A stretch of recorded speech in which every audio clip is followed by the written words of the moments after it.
Si vous regardez attentivement les visages des généraux debout derrière Donald Trump ce matin, vous ne voyez pas de la loyauté, vous voyez de la peur. Vous voyez des hommes qui savent qu'ils assistent à une erreur qui ne peut pas être corrigée par un tweet. Parce que ce qui s'est passé aujourd'hui n'était pas juste une dispute diplomatique. Ce n'était pas un différend commercial sur le lait ou le bois. Ce n'était même pas à propos de la frontière. Aujourd'hui, le président des États-Unis a regardé le pays qui s'est battu aux côtés de l'Amérique dans chaque guerre majeure depuis 100 ans et il leur a dit de partir. Mais il ne s'est pas arrêté à la politique. S'il avait juste déchiré un traité, nous pourrions appeler ça les affaires comme d'habitude. Mais Trump a dû le rendre personnel, il a dû le rendre douloureux. Dans une diatribe qui est déjà en train d'être effacée des sites médiatiques conservateurs, Donald Trump n'a pas seulement attaqué l'économie du Canada, il a attaqué leur mort. Il a insulté 457 soldats tombés au combat. Des hommes et des femmes qui sont morts en portant une feuille d'érable sur leur épaule, mais en prenant des ordres de commandants américains. Des soldats qui ont saigné dans le sable de Kandahar pour que des soldats américains puissent rentrer chez eux. Et quand la nouvelle a frappé Ottawa, quelque chose a changé. Mark Carney, le premier ministre du Canada, n'a pas crié. Il n'a pas ragé. Il n'est pas allé à la télévision pour insulter. Il s'est simplement approché d'un podium, a ajusté le microphone et a lu un seul nom sur un morceau de papier. Et à ce moment-là, la relation spéciale entre les États-Unis et le Canada est morte. Dans les 40 prochaines minutes, je vais vous emmener à l'intérieur de la pièce où c'est arrivé. Je vais vous montrer les mets du Pentagone qui ont fuité et qui prouvent que l'armée américaine panique en ce moment. Je vais vous montrer exactement comment le Canada calme et poli, vient de mettre sa main sur la gorge du réseau énergétique américain. Et je vais vous dire pourquoi, pour la première fois de l'histoire, les États-Unis sont seuls en Amérique du Nord. Attachez vos ceintures parce que la carte vient de changer. Revenons à 8 heures ce matin. Ça a commencé avec une question qui aurait dû être facile. Un reporter d'une agence de presse a demandé à Trump à propos des négociations bloquées sur le budget de défense de l'Arctique. C'est un sujet ennuyeux. C'est généralement à propos de brise-glace et de stations radar. Mais Trump était déjà en colère. Des sources disent qu'il venait juste de sortir d'un briefing où ses conseillers lui ont dit qu'il avait besoin du Canada. Ils lui ont dit que le flanc nord était vulnérable. Et vous savez comment Trump réagit quand on lui dit qu'il a besoin de quelqu'un? Il les ressent. Alors, il sort vers l'hélicoptère et il explose. Il dit: le Canada est un risque de sécurité. Ce sont des profiteurs. Je suspends leur autorisation de niveau 1. Ils sont hors de la pièce. C'était le choc numéro 1. L'autorisation de niveau 1 est le plus haut niveau de confiance dans le monde occidental. C'est ce qui permet à un général canadien de s'asseoir à Colorado Springs au NORAD et de décider si un missile nucléaire arrive. C'est les deux yeux de l'Alliance des 5 yeux. Trump vient d'aveugler un de ses yeux. Mais ensuite, la reporter a insisté. Elle a dit: Monsieur le Président, le Canada a invoqué l'article 5 après le 11 septembre. Ils sont partis en guerre pour nous. 158 d'entre eux sont morts en Afghanistan. Est-ce que ça ne compte pas pour quelque chose? Et ceci, c'est le moment dont l'histoire se souviendra. Trump Harry, vous pouvez le voir dans les images. Il sourit narquoisement, fait un geste de la main designeux et dit: Ils ne se sont pas battus pour nous. Ils se sont battus pour un trophée de participation. J'ai regardé les chiffres, 457 gars. C'est un mauvais week-end à Chicago. Nous ne leur devons rien pour une mauvaise stratégie. C'était un mauvais deal. Il a appelé 457 soldats tombés au combat. Un mauvais deal. Il a appelé le sacrifice d'une nation entière. Un trophée de participation.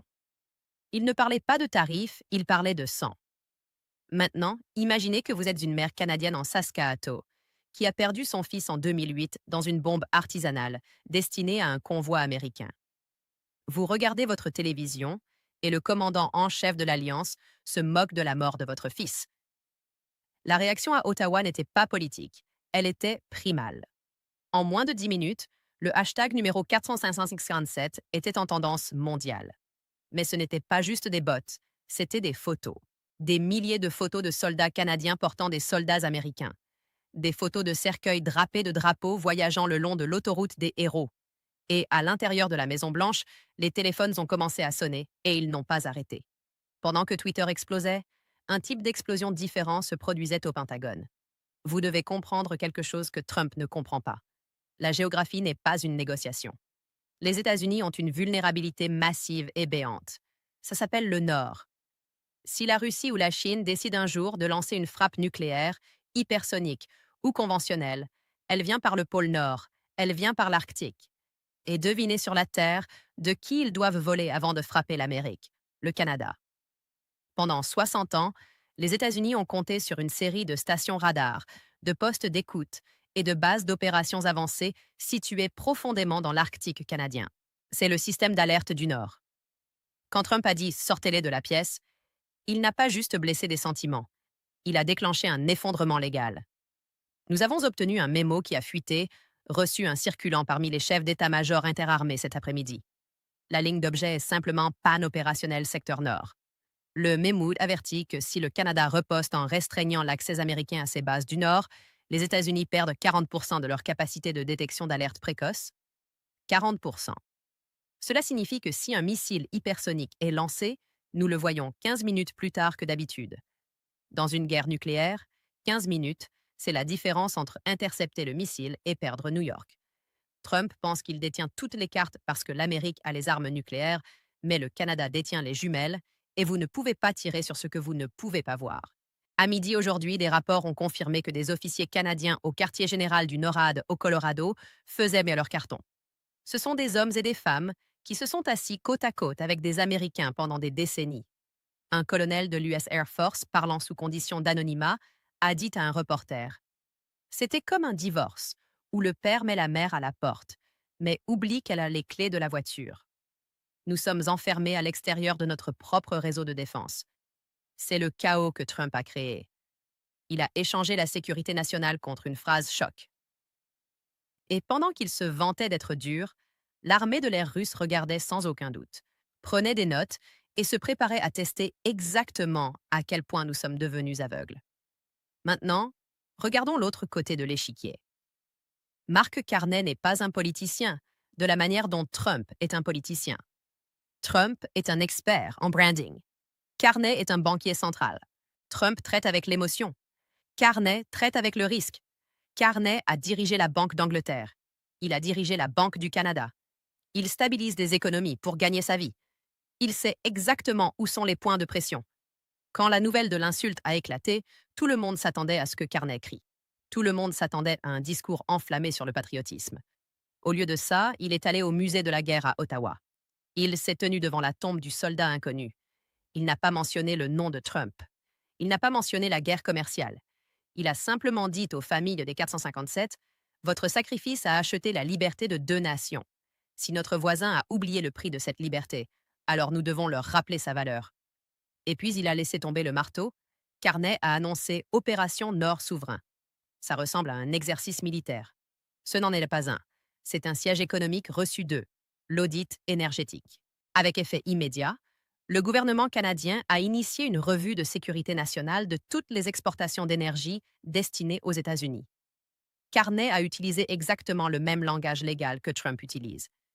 Il a dit: nous devons nous assurer que notre énergie ne soutient pas une entité étrangère hostile. Traduisons ça pour vous. Le Québec fournit l'électricité qui alimente New York et Boston. L'Alberta fournit le pétrole brut lourd dont les raffineries au Texas ont besoin pour fonctionner. Les raffineries américaines sont construites pour le pétrole lourd. Elles ne peuvent pas fonctionner avec le pétrole léger que le Texas produit sans le mélanger. Elles ont besoin du Canada. Carney n'a pas fermé le robinet. Ce serait un acte de guerre. Il l'a juste resserré. Il a ordonné des inspections, des révisions environnementales, des contrôles de sécurité des pipelines. Dans l'heure qui a suivi le discours de Carney, le flux de pétrole vers le Midwest a chuté de 15%. Le prix au comptant de l'électricité en Nouvelle-Angleterre a bondi de 400%. Carney montre à Trump la différence entre le pouvoir bruyant et le pouvoir réel. Trump crie sur Twitter: Carney entre discrètement dans votre maison et baisse les lumières. Il parie que le peuple américain et spécifiquement les donateurs américains qui perdent les factures de Trump ressentiront la douleur dans leur portefeuille bien avant que le Canada ne ressente la douleur de l'insulte. La douleur économique est une chose, mais Trump a perdu quelque chose aujourd'hui qu'il ne peut pas racheter. Il a perdu la classe guerrière. Regardez votre timeline. Ce ne sont pas juste les libéraux qui sont en colère, ce sont des marraines, ce sont des Bertolans. Ne me marche pas dessus sur leur camion, ils sont furieux. Pourquoi? Parce que quand vous êtes dans un échange de tirs dans la vallée d'Arghandab, personne ne demande si vous êtes Canadien ou Américain, vous saignez juste de la même couleur. Nous avons trouvé une vidéo d'un ancien tireur d'élite de l'armée américaine qui devient virale en ce moment. Il est assis dans son camion tenant une photo de lui avec une unité canadienne. Il dit: Monsieur le Président, en 2010, j'étais coincé. Je n'avais plus de munitions. Les gars qui sont venus me chercher étaient à le régiment royal canadien. Ils ont perdu un homme ce jour-là en me sortant. Vous venez de cracher sur sa tombe. Vous ne parlez plus en mon nom. C'est le reçu 3 qui terrifie la Maison-Blanche. Le Pentagone n'est pas juste un bâtiment, c'est une culture.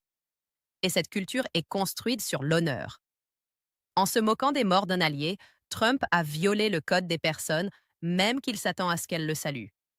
Nous entendons des rapports de démission au département d'État. Nous entendons parler de grippe bleue, des absences maladies parmi les agents de patrouille frontalière qui refusent de harceler les conducteurs canadiens. Trump se bat sur 2 fronts maintenant. Un contre Mark Carney et un contre la conscience de sa propre armée. Pendant que Washington et Ottawa se crient dessus, savez-vous qui célèbre? Moscou et Pékin.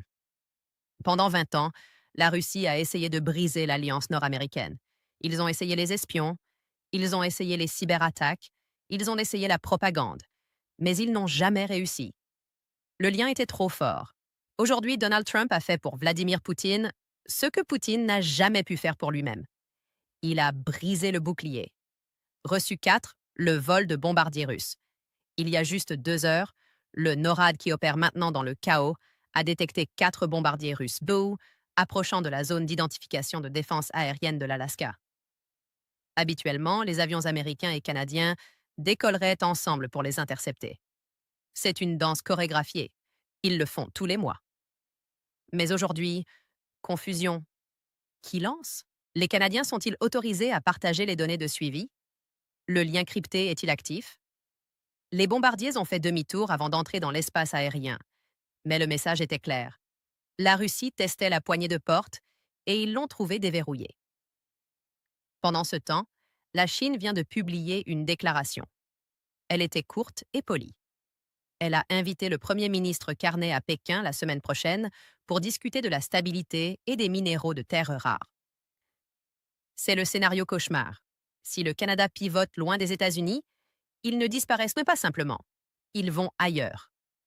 Le Canada a l'uranium, le Canada a le lithium, le Canada a l'eau.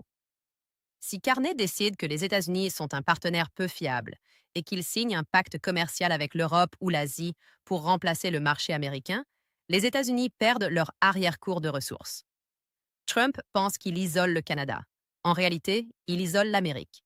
Il transforme la forteresse Amérique du Nord en une maison divisée contre elle-même. Vous pourriez être assis là en pensant « Je me fiche de la géopolitique, je veux juste que les prix de l'essence restent bas ». Eh bien, j'ai de mauvaises nouvelles pour vous. L'économie américaine est un moteur. Le Canada est l'huile. Vous ne remarquez pas l'huile jusqu'à ce qu'elle disparaisse et que le moteur se grippe.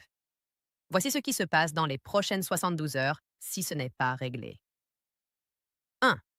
L'industrie automobile. Une voiture construite à étroite traverse la frontière CEP fois avant d'être terminée. Les pièces vont et viennent. Si la frontière ralentit à cause de contrôles de sécurité, les usines au Michigan, en Ohio et au Tennessee s'arrêtent. Ford et GM ont déjà émis des avertissements internes, défaillance critique de la chaîne d'approvisionnement. 2. L'approvisionnement alimentaire. Le Canada est le plus grand marché d'exportation pour les agriculteurs américains. Si Carney décide de frapper d'un tarif de rétorsion sur le lait, le maïs ou le bœuf américain, ou s'il trouve juste des préoccupations sanitaires pour les bloquer, les agriculteurs américains perdent des milliards du jour au lendemain. 3. L'inflation. Nous combattons déjà l'inflation. Maintenant, imaginez si le coût du bois, de l'aluminium et de l'énergie augmente de 20% parce que Trump voulait faire valoir un point. Ce n'est pas juste à propos de politique. Ce sont des attaques sur votre vie. Chaque fois que Trump insulte un allié, la prime de risque d'être un Américain augmente. Les entreprises arrêtent d'investir. Les contrats sont annulés. Le monde commence à chercher des alternatives au dollar. Carney, c'est ça. C'est pourquoi il est si calme. Il sait que les mathématiques gagnent toujours contre la rhétorique. Il attend que le marché boursier américain force la main de Trump. Alors, où est-ce que ça se termine? L'horloge tourne. Scénario A, le retour en arrière. Tour en peu probable. Les conseillers de Trump le convainquent que le krach boursier est mauvais pour ses sondages. Il envoie un tweet disant qu'il aime le peuple canadien, mais que les dirigeants doivent payer. Il restaure le statut de niveau indiscrètement un vendredi soir. Le dommage est fait, mais la crise est évitée. Probabilité 20%. Trump déteste admettre ses erreurs. Scénario B. L'escalade probable. Trump voit la réaction négative et double la mise. Il accuse Carney d'interférer dans les élections américaines en serrant le réseau énergétique. Il déclare une urgence nationale à la frontière nord. Il envoie des troupes aux postes frontaliers. C'est le moment où la frontière non défendue devient une zone militarisée. Le commerce s'arrête. La récession commence immédiatement. Probabilité 50%. Cela correspond au schéma de Trump. Scénario C, la rupture, le nouveau monde dangereux. Carney décide que les États-Unis sont un empire brisé. Il accélère le découplage. Le Canada approfondit ses liens avec l'UE et le Pacifique. Les États-Unis deviennent une île en colère, isolée et entourée d'anciens amis qui ne font plus confiance à sa parole. L'Arctique devient une zone contestée. L'Alliance NORAD se dissout officiellement. Probabilité 30% et en augmentation à chaque heure. L'histoire est pleine d'alliances qui ont pris fin. Rome et ses provinces, la Grande-Bretagne et ses colonies, mais elles se terminent généralement à cause de la terre ou de l'argent ou de la religion. Il est rare, vraiment rare, qu'une alliance se termine à cause de pure cruauté non adultérée. Donald Trump voulait paraître fort aujourd'hui. Il voulait montrer au monde qu'il ne doit rien à personne. Mais en faisant cela, il a révélé exactement ce qu'il est. Il est un homme qui regarde une tombe et voit un mauvais deal. Il est un homme qui regarde un allié et voit une cible. Mark Nett n'a pas eu à gagner ce combat avec des mots. Il n'a pas eu à élever la voix. Il a juste eu à se tenir à côté de la vérité. La vérité, c'est que 457 Canadiens ne sont pas morts pour un trophée de participation. Ils sont morts pour nous. Ils sont morts pour vous.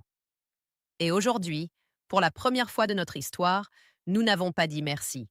Nous avons dit partez. Si vous regardez ceci et que vous ressentez ce creux dans l'estomac, ce sentiment que quelque chose de précieux a été brisé, vous avez raison. La carte n'a pas changé aujourd'hui. L'âme du pays l'a fait. Je veux vous entendre surtout si vous avez servi. Est-ce que l'Alliance vaut la peine d'être sauvée ou est-ce que Trump est enfin allé loin? Êtes-vous avec les 4057 ou êtes-vous avec l'insulte? Mettez-le dans les commentaires, je vais les lire. Et abonnez-vous parce que demain va être encore plus dur. Yeah!